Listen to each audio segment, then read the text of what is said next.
Welcome to Prison Talk. 12/16, December 16. Welcome to Prison Talk. Now, we're going to wait till we get a couple of people in here, get this thing started. All right. But there's a whole lot that I've been looking into that's going on. And it's like time to address a lot of things because we have to let the people know what time it is, you know? What's up, Paradise? You know? But Friday night, we got Grown Folks Talk Friday night. All right? Just so everybody know what time it is. Friday night, we got Grown Folks Talk. Today, we're doing the Prison Talk. I'm just waiting on the people to come in. They're coming in. Salute, family. You know what I mean? But I got a nice, interesting show for you tonight that's real informative and helpful that I think would help a lot of the brothers and sisters. You know what I mean? How to, you know, help their family members, friends, loved ones, or even themselves. God forbid they wind up, you know, faced against the penal system. Because that joint ain't no joke, man. You know? That joint ain't no joke. All right, Devon Riley, I see you, baby. All the way from Norfolk. You know we in the house, you know? But we here, and we're going to start the show. I'm going to bring up Jocelyn, you know? And we're going to kick it real quick. Jocelyn's an ex-correction officer. You know, we call him CO in the system. So, you know, when I say CO, I'll be referring to her, you know, because I wasn't into all that old correction officer and all that other crap. You know what I mean? So now we're going to go, and I'm sure Jocelyn's going to tell you how she would have checked the old loud mouth, foul dude like me. You know what I mean? I'll tell her how I handled her. You know what I mean? And that's what this going to be about. We're going to keep it 100. All right? So we're going to bring old Jocelyn up here. I got Miss T down here that's going to break it down from a probation officer point of view. You know what I mean? They try to check me on a couple of things. You can't hear me down there? You know what I mean? Everybody can hear me?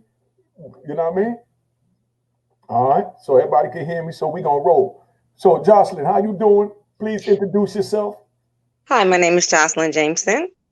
Okay. Where you from? I'm formerly from Harlem, but reside in the Bronx at the moment. Okay, so we on the joint and we talking about, you know, she's an ex-correction officer, and Yes, I am. you know, Lady K, what up? You know, my thing is that I want you to understand. Where was you at in the state? Oh, I did a couple of jails. My training jail was Fishkill. Then one of my main jails was Mid-Orange. I came off of maternity leave. I had a baby. When I went back, I was Green Haven. My last jail was Bedford Hills. So I did both spectrums, male and female. Okay, that's what's up. That's what's up. So which one went at you the most? Both, to be honest with you. Okay. At the end of the day, see, here's the thing. What I was trying to say earlier is that I learned a lot working in the prison systems. And one of the things that I've learned is that you be yourself. You can't be anybody else. I'm from the hood, so the Harlem and all that never bothered me. And I never went back and forth with anybody because I understand at the end of the day that my people, they have issues. They had issues before they came in, and they had family issues. They had other issues before they came in. And so I pretty much knew how to deal with them. So if you was having a bad day, I tried to get to the bottom of it. If you kept disrespecting me, I just put the paper to the pen. I'm not arguing with nobody. Or the pen to the paper, I should say. It was never an argument. Listen, I'm trying to work with you, and this is how it's going to go. I want everybody to have a good day. I need to make it home. I don't want to do no extra time. I don't want to be mandated if I don't have to. Don't fight on my time. All that good stuff. But a lot of the times I ran into a lot of the young ones, and the young ones, I felt like they didn't have a lot of guidance. They had a lot of family issues. I would talk to them. I was knee deep in it with them. So I've had a lot of good times in there. And it wasn't the inmates that gave me the problem. It was more of the higher ups. They expect you. Yeah, like your captains, your I understand what you mean, sergeants. Because at some point they want you to treat them unjust, and I didn't have it in me to do that. Now, if you did something, I got that. Okay. Well, I'm here to give both spectrums, even though it might sound a little wild. Come on, you know. So I'm gonna give it to you 100. Yeah. Let's go. Go ahead. Now, beautiful young lady like yourself working in the prison. You know what I mean? As soon as you come in, they look at you as meat. Not just the inmates, because they don't have a life. They can't get nobody out there. That's why they come into prison. They try and treat us like crap, you know, because they don't have a life. So you already know how it is. They go home. I would tell the COs this and it piss them off. I tell them, I already know when you go home, you know what I mean? The cat shit on your leg, you know what I mean? The kid throw up on your shirt, you know what I mean? The wife ain't giving you none. And you know, right. son is in the living room with his homie smoking weed, you know what I mean? And you got no respect in your house. So now you come in here and you trying to run my house. You know what I mean? A lot of the times, I'm not gonna hold you. You'll see CEOs bring their personal problems in, and what it will do is cause ruckus with the other people, the inmates or whatever. Everything will be fine, but once because you're having a bad day because your husband cheated on you or your wife did something or today just wasn't a good day. It didn't have to be that. It could have been your kids. Because at the end of the day, as a CEO, you still have your own problems. You have your own family. A lot of things go on, but you have to learn how to separate your life from that life because it's a jungle and it's two different lives. Tell them, sis. I like when you talk that talk. It's two different lives. So you have to leave your problems on the outside of those prison walls. Walk in there with that game face, take off those little girl panties and put on your thongs or something and get up in there and do what you're supposed to do.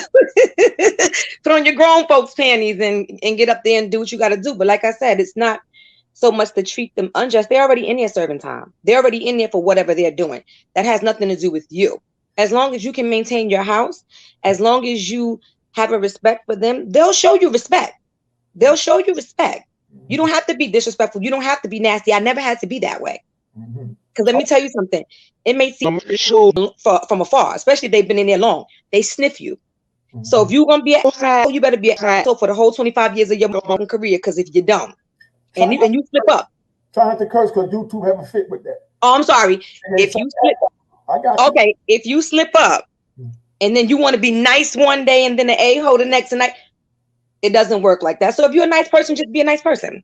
And you know, I'm glad you said that, right? Because one of the issues that we got in the prison is you got COs that, like I said, you know, they having trouble on the outside even functioning in society. You know what I mean? So they coming in, the life they have is in there. I've had COs, you know, that I've pissed off. I'm talking about, I know I pissed them off. You know what I mean? But his shift ended. You know what I mean? So I tell my man trying to go home to your wife. You know, she can't suck you off right anyway. You're looking for a boy in the prison. You know, I say something I know is going to piss him off.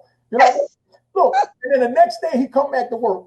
You know what I mean? And as soon as he come on, before he even put his bag down, he walked by my cell, ripped my door open just to let me know he ain't got to knock and he could do it. He'll stand there and he'll look at me. And I just sit there and I look at him. And I'd be like, man, I know you didn't bring that from last night in here. I told you she wasn't going to suck you off right. You know what I mean? Now you bringing your problems in here on me. Leave that joint out the door, man. That was yesterday. Nah, but you also have a lot of people, because I know some, that you weren't tough in the streets. You wasn't like that. You put that blue uniform on and you become something different. Thank you. And so when them inmates knock you out, because I've seen it happen.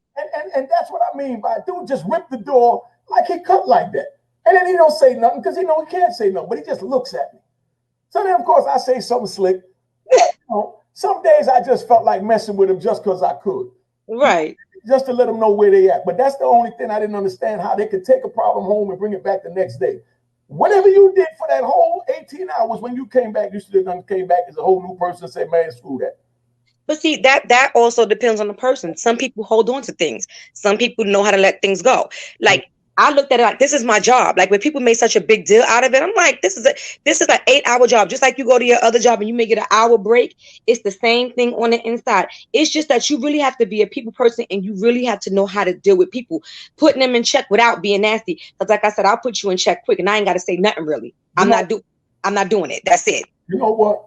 I'm gonna turn this up, man. I'm gonna turn this up. Turn it up. I'm gonna give them all angles of doing time in aspects that they probably never dreamed of. But I'm gonna bring Miss T up here. You know what I mean? As a counselor who come in. Miss T, you ready? I'm gonna bring you in. You ready, Miss T? Could you hear me? Oh, she can't hear me. Check with Miss T. Call Miss T. See what's up. She can't hear me because I want to bring her in. You know, Miss T. Unmute your mic. Your mic is mute. Now you go. Say something. Turn your mic up, sis. Pressing it. Oh, I'm saying I can hear you, but when you start talking, after a while, The static comes.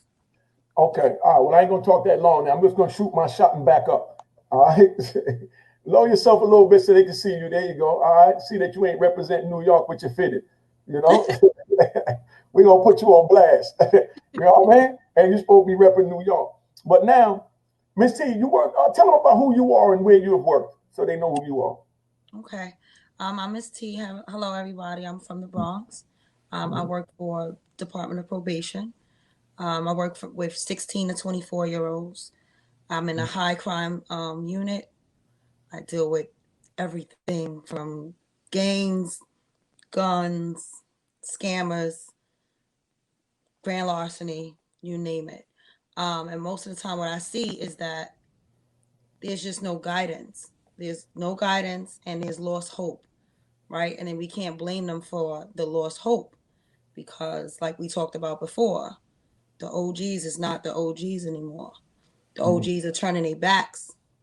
Got a 9 to 5 now. They don't want no parts. Even a lot of them, when they come home, they be like, oh, I'm not with that shit no more. But what they were supposed to do is come home and help the community and help the young ones, not get a job.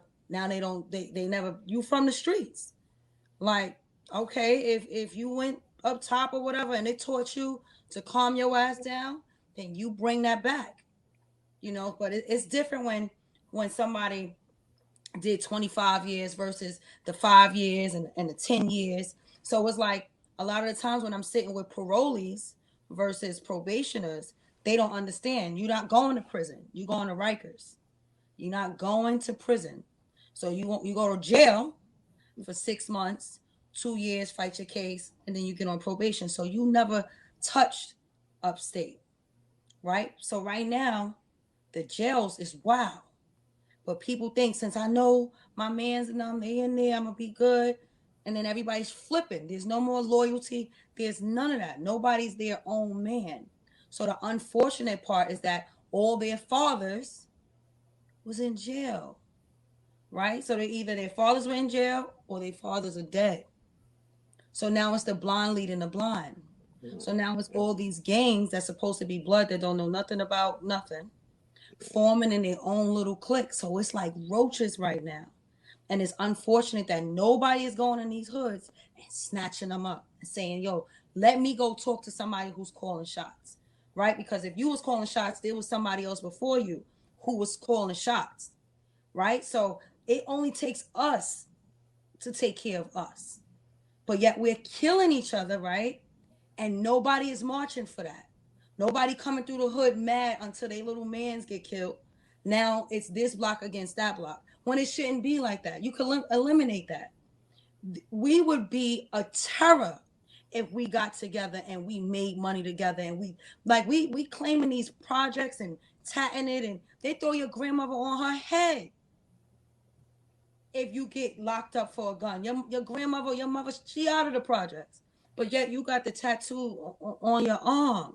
Right? So the lost identity is it's just disheartening because that's what I deal with. I deal with young men that come in my office and they looking at the floor, right? Because one, they don't trust me. They don't trust me yet. So they'll sit there and be like looking at the floor and I tell them, you know what? We're going to do this every time you come. You want to look at the floor, I'm not going to say anything. So where it just breaks them like, all right, what do I have to do? I'm like, all you got to do is tell me about yourself. I What's don't the age bracket? 16 to 24. Okay. Right? So it doesn't matter what's on paper. You could have banged somebody in the head. Whatever you did. By the time I come to your house, now I know your story.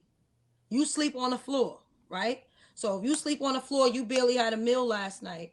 When you come in the office, we don't need other officers that I saw address them like, yo, young man, pick your pants up. No, say hello because he's a human being, right? So when they stop getting treated like human beings and get treated like animals, then that is what they're going to project. And that is what they're going to do. If you look at me that way, before I got here, my mother probably told me I wasn't going to be, right? Or my father's not around, right? So now when I get over here and I'm in trouble, now I got an officer telling me, stand up, sit down, piss over here, go over here. You're gonna go to jail if you pick up a gun. That's not the story. That's not the guidance. Right now, it looks crazy because when I'm sitting there, it's unfortunate that I'm like 1 foot in and 1 foot out. Because every time they coming outside, they scared. So when they don't want to do things, I got kids that will call me at 2:00 in the morning because it's time to retaliate. It's time for get back, right? So they're like, Miss T, I'm trying to walk a straight path. I don't know how to tell them I can't do this no more. Y'all can't hear me? No. I was reading the question. Oh, so they don't know how to say I can't do this no more. I'm not in the gang no more. They can't say that. If you ask a kid right now, they be like, yo, I can't say that. I want to. I don't want to do it no more, but I can't. That is for all the kids that's walking out here with no father, with no big brother, with no real OG, right? So I got to tell them, you know what you're going to tell them? Your PO is on her way. They got to get away from your door. Now that's their out. Imagine the kids that don't have an out. Imagine the ones that's sitting there like, damn, I got to go run this drill. I got to go with them. And now half of these kids are coming outside and busting these guns, and they don't even know what they're doing. They shooting from down the block. So mind you, there's somebody grandmother, there's somebody kid getting hit because the guidance is off. And I'm not saying that they're supposed to be guided because they need to know how to shoot. But what I am saying is like, where y'all giving the guidance at? If y'all not even giving them the guidance out here to go get they op, or this shit ain't about money. Nobody is telling these kids that, listen, you're going to lose your life for nothing. You got an OG telling a 17-year-old, take this. Don't worry about it because I'm going to send you some Jordans. Take this charge. Hold this gun. You know what I'm saying? So it's like, it's so sad. And now there's so much trauma because they're not taught to deal with death. When we experienced death, it was our aunt from cancer. It was from old age. They dealing with a 14-year-old friend getting killed. And you telling them to have a heart. Nobody's hugging these kids or telling them they love them. That's over. So why do I care about your life? Who is going to tell me to care about your life? Nobody care about mine.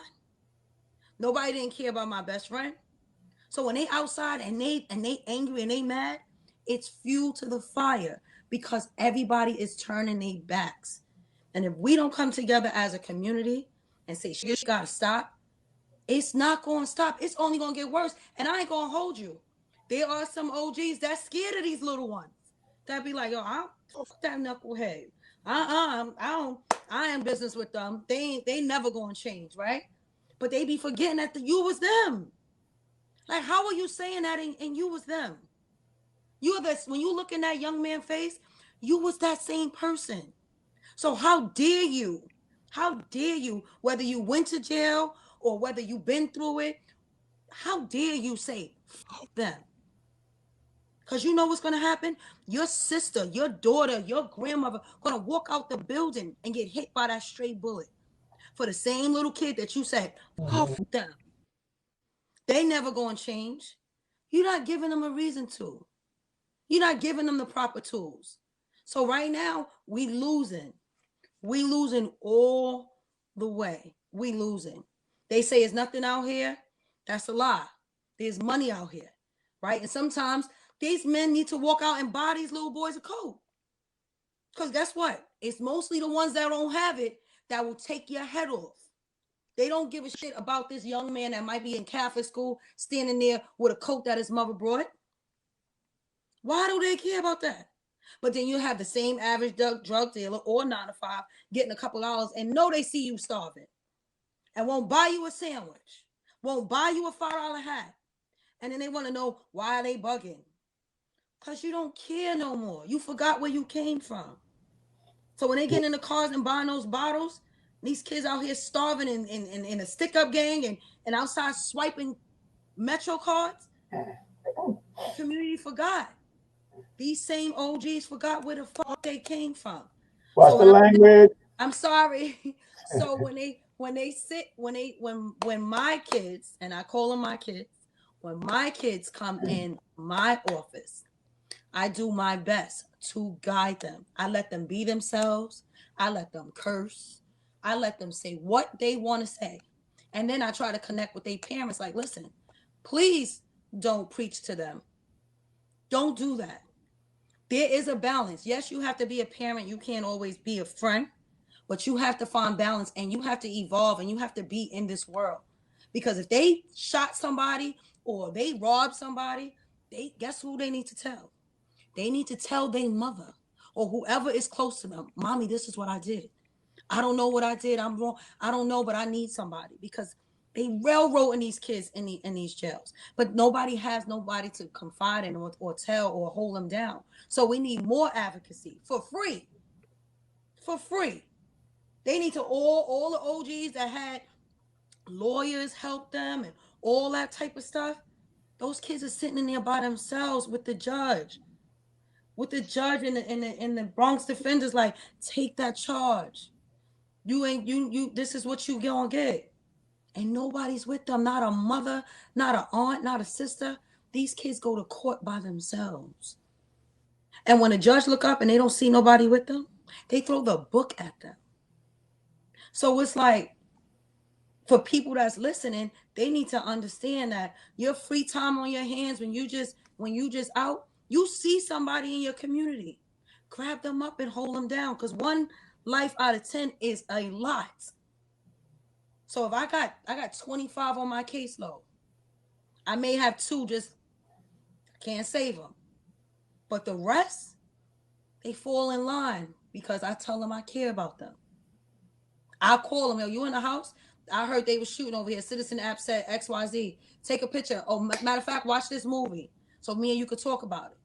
Right? So they get an understanding of relationship because that's gone. So these young men don't respect these young girls because these young girls forgot their place too. They out here spitting in these men's face, slapping them, inviting them to a penis that they don't have. Right? So they, as the respect is all the way gone. I make these young men bring their girlfriends to my office to tell them we don't play cops. We don't play cops if you mad because he was talking to a girl. So now you calling the cops on him and telling them he got a weapon. And now these cops is looking for somebody with a weapon because then there's no home training, there's no guidance, and nobody is giving these kids hope anymore at all. So it's just unfortunate. It's just the youth is so lost and they're not guided and they're traumatized. They are losing their friends left and right, and they are told to just get back up and keep going. Can you imagine that? We didn't experience 14, 13 years old and going to a funeral and then getting told, wake up and go to school and smile and do what you're supposed to do. Nobody's dealing with it. So as much as we walking around saying, young man, you better do this, you better do that. How you doing? How you feeling? You need a hug. Because it's serious out here. So a lot of times while these kids is out here moving the way that they move, they hurt. So hurt people hurt people. So it continues to go and go and go and go because we're acting like they not going to funerals, like they not wearing a childhood friend on their neck.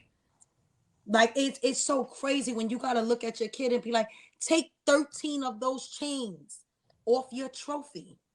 I got boys. I hug them every time. I tell them I love them every time they walk out that door. I'm always scared. I don't know if they're going to walk back home. I'm on their phone. I'm tracking them. I don't sleep till my kids is 19 and 25. And I'll be like, I see you went over you over here. I wish I could do that for 25 probationers. Because they want that. They could be mad all they want. Yo, Mom, I'm over here, all right. They phoned out, they going to somebody else's phone. Mom, I'm over here, I'm okay. But can you imagine that? The mothers that sleepless nights or the ones that already lost their kids. It's crazy out here.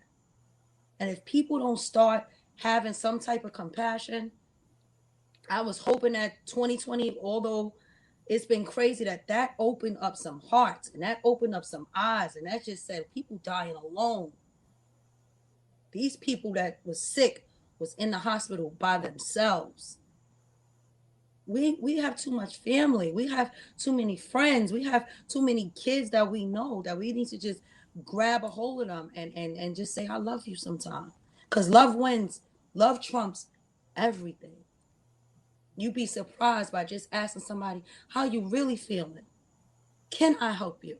It takes you a long, long way. So everybody that's watching, please have a heart.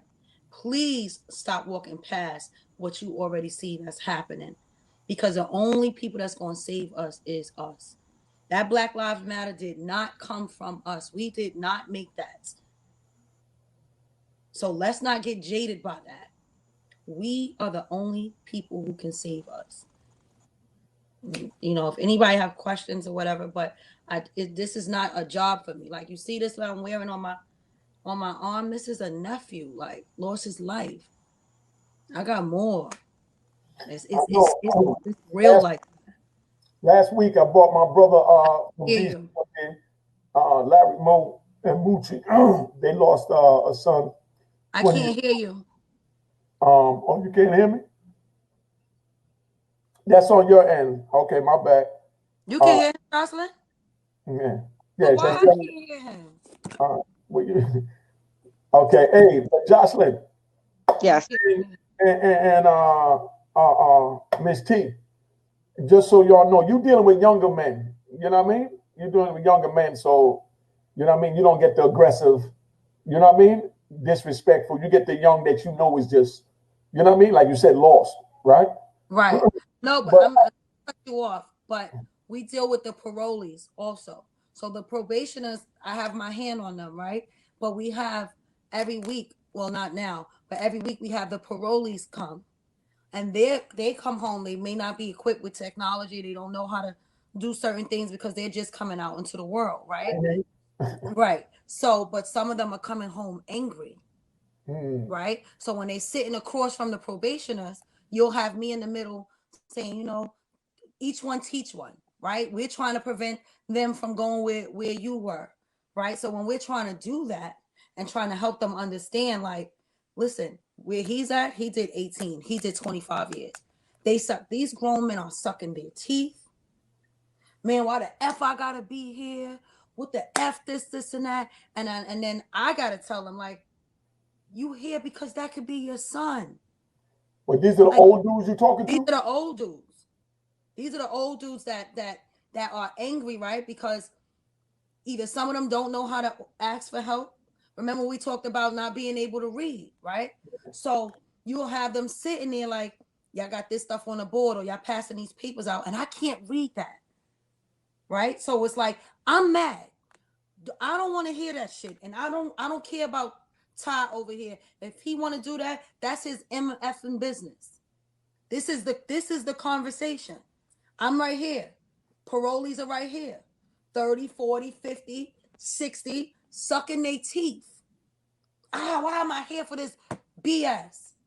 Then you got the little kids like, see, they don't care about us. These are two sides.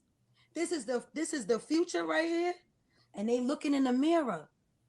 So it's not that I don't deal with the older population by telling them what they need to do or whatever have you. So my hands are on the younger generation, but I deal with the older population trying to help them understand, like, you may feel helpless right now because you're coming out into this big world and you may be scared. Miss, I ain't scared.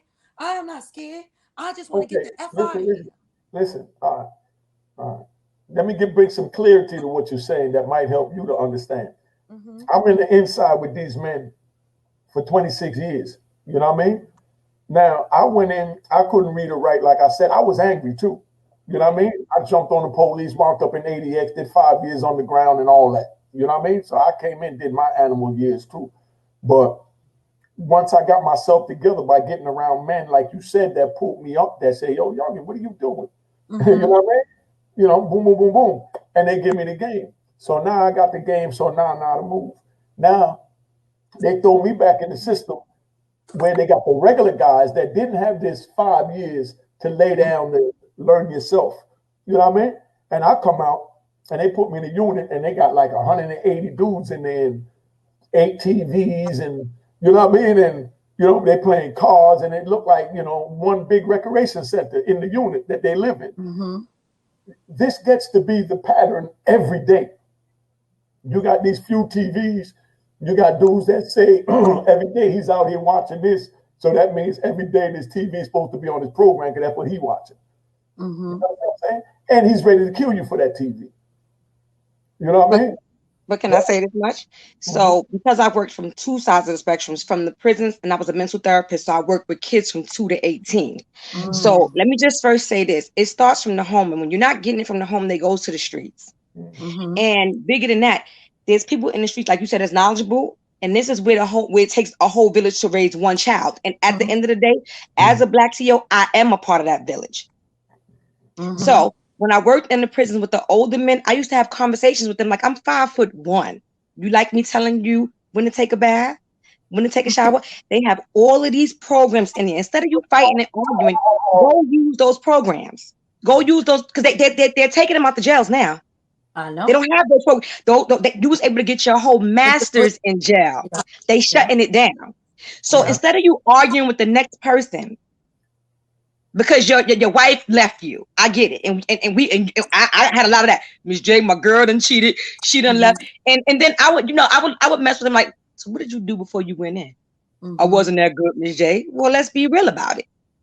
But while you in here, why don't you take all of that negative energy and let's turn it into a positive energy? So you have to be, you're not there. I mean, they're there to serve and protect, but you're not there to try to overbear them and rule them. You're there to guide them. Right. Whether older or younger. I had people I was 60 talking to like, you want to keep doing this? This is repetitive, systematic. You have children. What are you showing them? Those are the conversations that need to be had. Right. Even coming from a younger person. When I was a TR, I was 32 years old. Hold on. That's basic crap. It worked for me. I don't know about it being basic crap, but you know what? It's basic crap if you don't want to change your life. No, that's what I'm going to get at. I'm going to tell you. It's basic crap if you don't want to change. Listen. Hear me out. When I say that, because I'm giving you from another point of view. Yo, you know what time this is. Unique, the Harlem legend, the icon, the kingpin. Make sure y'all check out my YouTube channel at Unique Mecca Audio. Hit the subscribe button. Make sure you like my joints. Make sure you comment on the joints. And make sure you share this joint. All right, make sure you hit the notification button so you're notified when the videos come in. You don't want to miss it. And make sure you tell a friend to tell a friend to tell a friend that Unique Mecca Audio got it going on. All right. Hey, make sure you get this joint. It's bananas. A Roaring Harlem at aroaringharlem.com. You ain't gonna find another better book. Yo, get this joint while supplies last, because I'm telling you, the best book you're gonna read, 5 stars, it's crack.